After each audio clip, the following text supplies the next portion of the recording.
ওই ব্যক্তি আর অন্য কেউ নয়, ও ছিল সুজাতার এক্স বয়ফ্রেন্ড প্রশান্ত। প্রশান্ত দুঃখী হয়ে বলে, অ্যাটলিস্ট ওর মুখটা তো চিনতে পেরেছে, আওয়াজ নয় পারল না। সুজাতা জিজ্ঞেস করে ও এখন কেন এসেছে ওর বাড়িতে।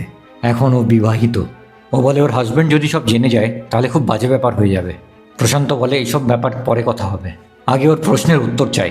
সুজাতা ওর সাথে বিশ্বাসঘাত কেন করলো, ও এই বিয়েটাই কেন করলো?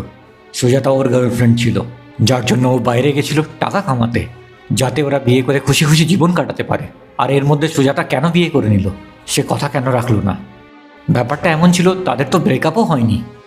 এই বিশ্বাসঘাতকতা প্রশান্ত একদম সহ্য করতে পারছিল না।